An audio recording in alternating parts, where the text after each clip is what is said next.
Let's get to your actions after the motorcade arrived at Parkland Memorial Hospital in Dallas. You write that you saw 2 bullet fragments sitting in a pool of blood. You picked one up and you put it back. Then you say you found an intact bullet in the seat, and you write, quote, "It was a completely intact bullet. It had been hidden behind Mrs. Kennedy all the time she was seated. No wonder I hadn't seen it sooner. I picked it up and quickly examined it. It was approximately 2 inches long and in almost perfect condition. It was not distorted in any way and had rifle striations running lengthwise along the sides. Man, oh man, oh man, I thought, what should I do?" And you write that you put it in your pocket. Why'd you put it in your pocket? I started to put it back, and then I hesitated for a moment because I had looked around when I'd been scanning the back area. I saw no Secret Service agents there to secure the car, and we were getting ready to exit the limo, and I didn't want to leave the bullet there because I was afraid people were starting to converge towards the car. I thought a souvenir hunter, somebody might see that.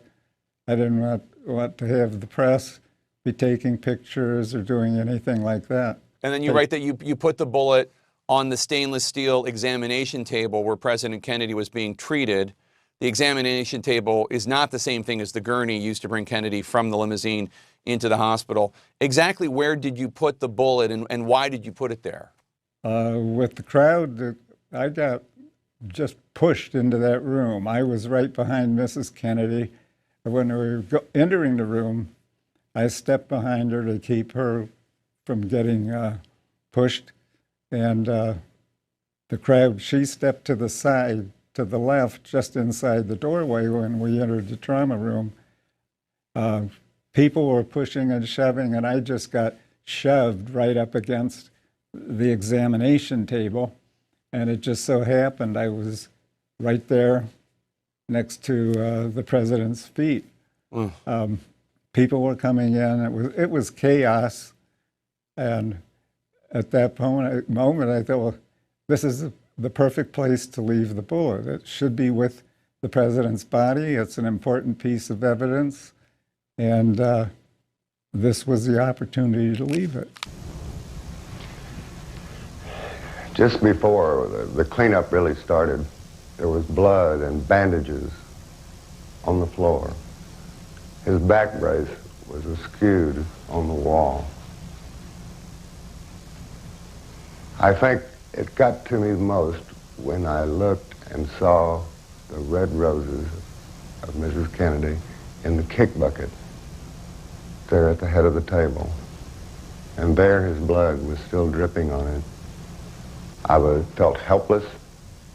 I wished we could have done more.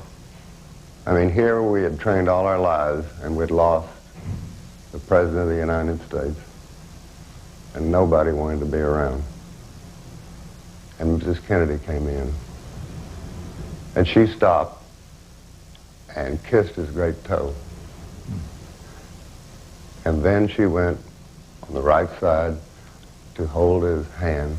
And at that time, she took her ring off and put it on his small finger.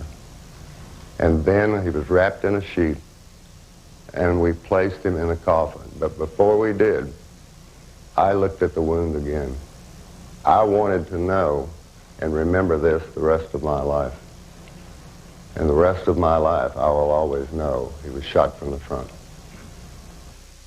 This bullet to the head was beyond a doubt the fatal wound, which is clearly seen in the Zapruder home movie. However, the film is not as conclusive on the crucial issue of the bullet's direction.